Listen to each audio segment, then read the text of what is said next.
Welcome to Vermontitude, a collaborative effort between Great Eastern Radio, the Brattleboro Reformer, and BCTV to bring you the stories behind the stories on the topics you want to learn more about. Because there's always more, so there'll always be Vermontitude. Hosted by me, Peter Fish Case.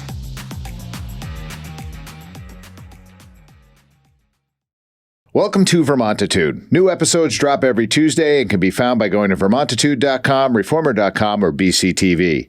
We come to you from our studios at the Innovation Box on Flat Street. I'm Peter Fish Case, and each week I cover the topics that are of concern to Windham County and the towns that reside within its border.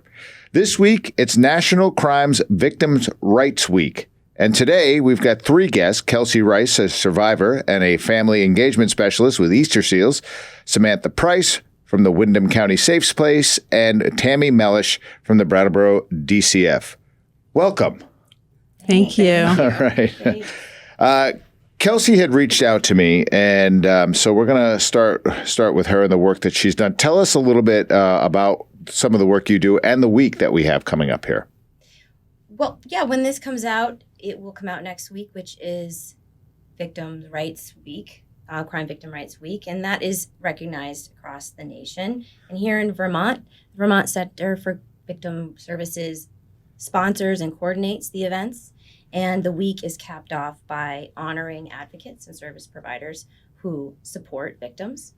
So why we're here today is really to just talk about lifting up victims and survivors. The theme this year is all about that. It's about survivor voices and elevating and engaging to affect change. So why I invited these two here is they do incredible work in our community, serving victims, often behind closed doors.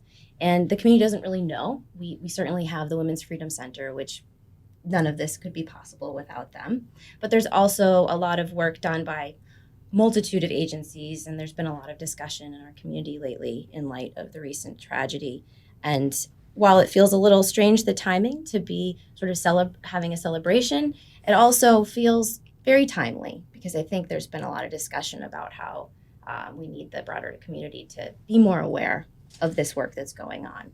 So for me as a victim and the work that I do, I feel incredibly privileged that I have sort of a unique standpoint and that I've worked in behavioral mental health for many years.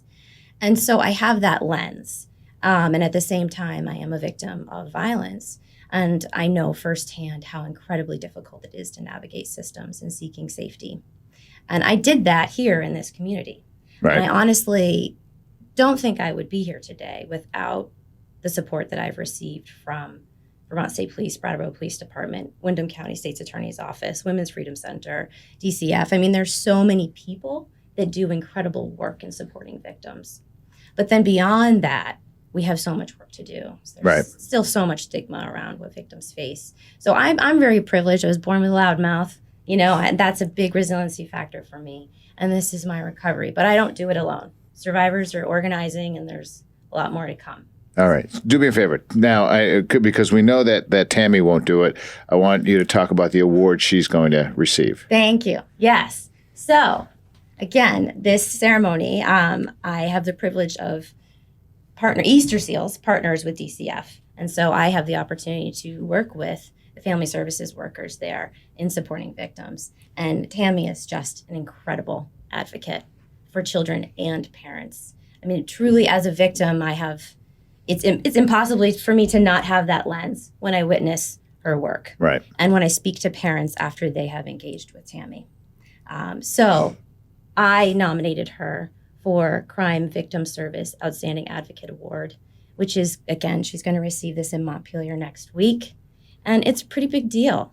Jeremy Evans from Brattleboro PD, Assistant Chief of Police, Samantha Prince, Executive Director of Safe Place, and Sharon Norton, the Domestic Violence Specialist for DCF, supported the nomination and wrote just incredible letters of support.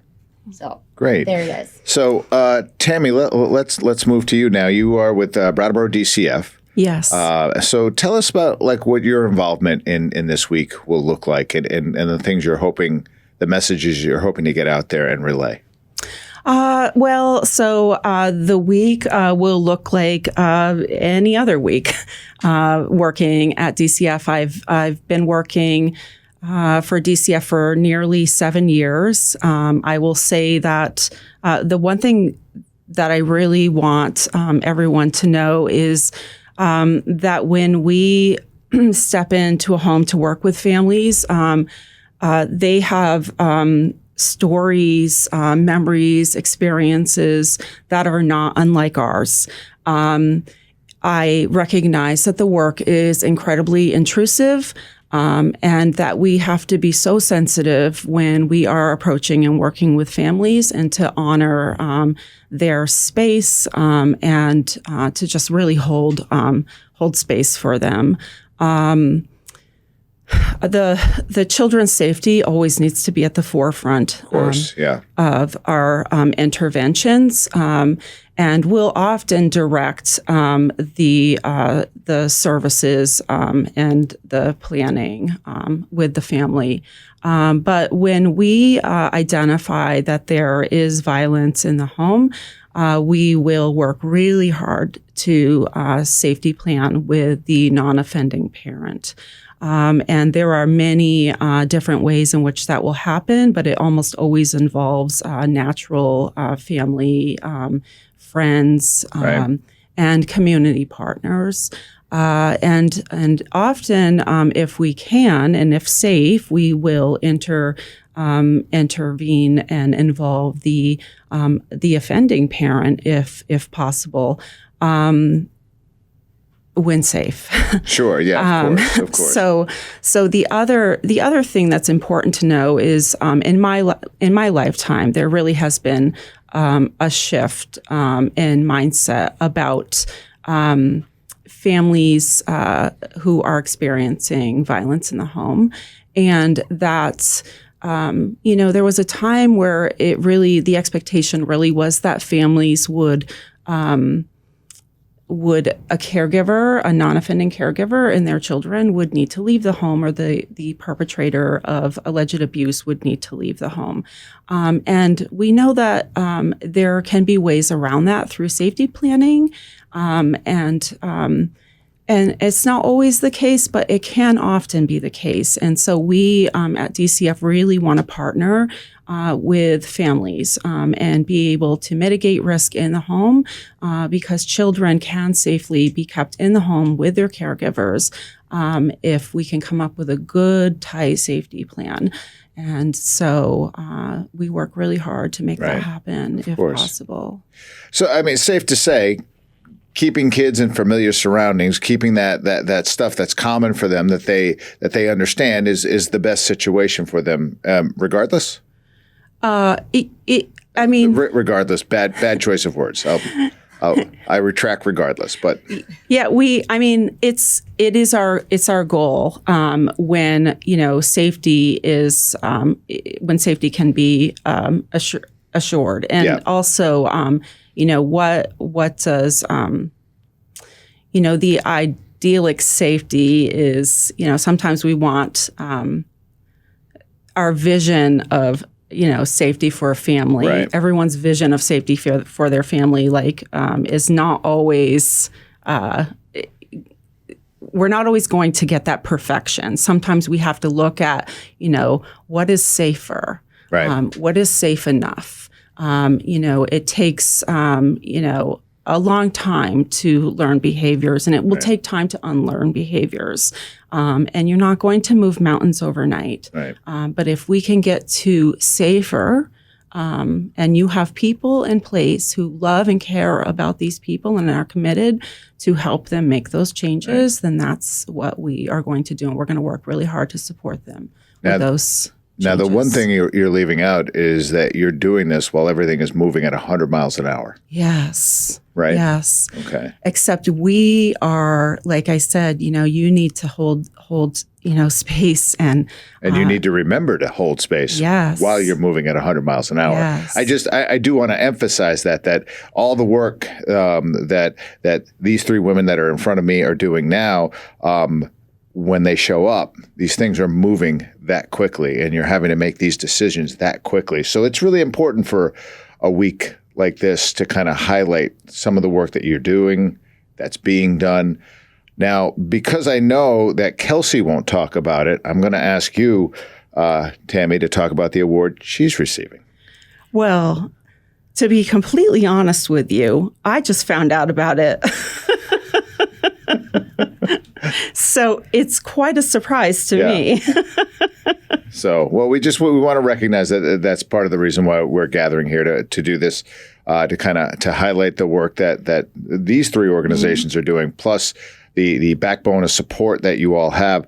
One of those organizations, which is right here in town and has been in town for I'm not sure exactly how many years has Windham County Safe Space been in town. It was Samantha Prince. Sorry. Yeah, I want to estimate at least 15 years that we've been in and around town. We've been on Main Street. We've been in a couple different locations, but right now we're conveniently and safely located right next to the police department.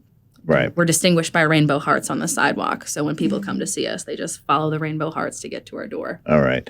Tell us a little bit about some of the work that you do and what the importance for a week like this means. Yeah, sure. So this week is pretty epic for us, especially given that it's during Child Abuse Awareness Month.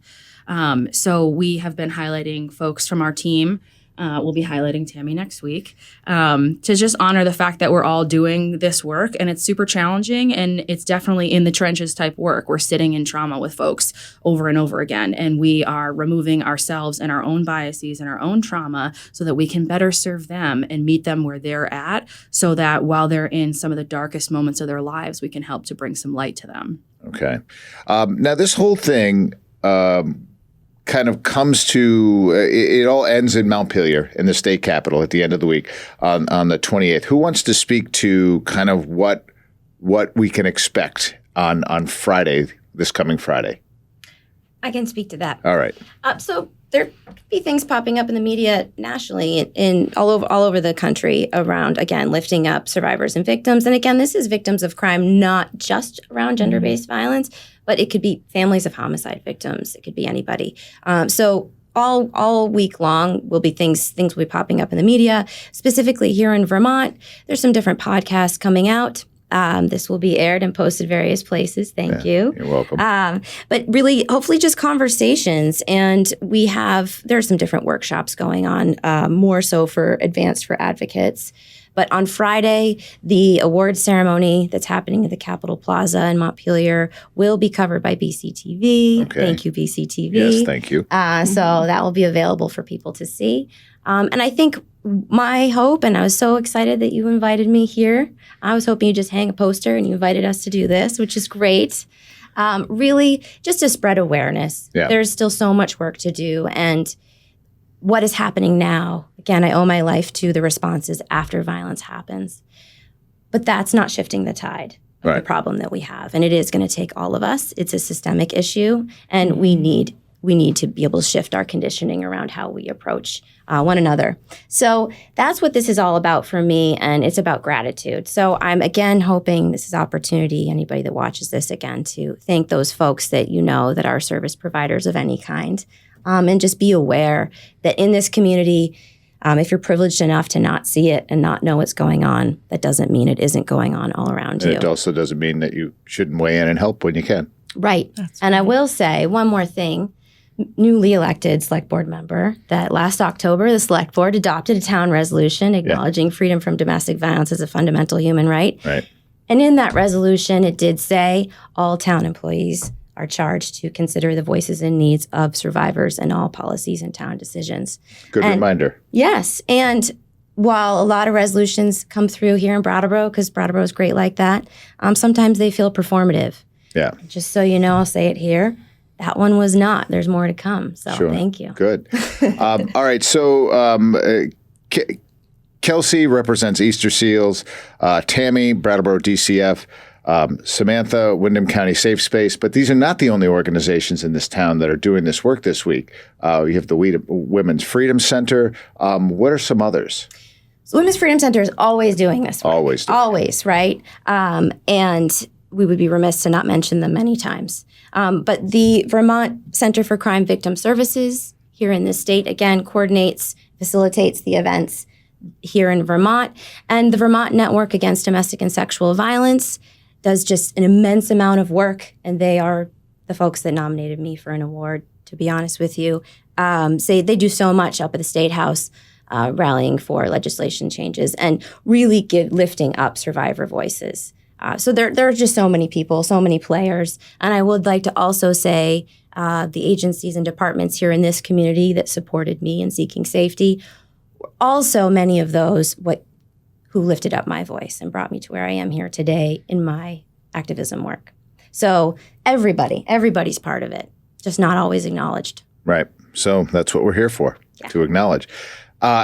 I want to acknowledge all the work that you guys do. I mean, it is tremendous. And again, I'm going to reemphasize this: is when the phone rings, everything starts moving at a breakneck pace, and you have to sort that stuff out on the fly.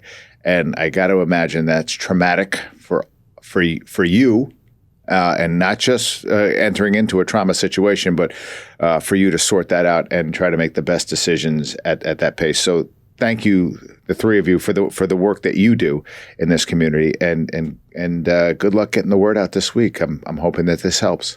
Thank you so much. Thank you so much. Thanks, guys.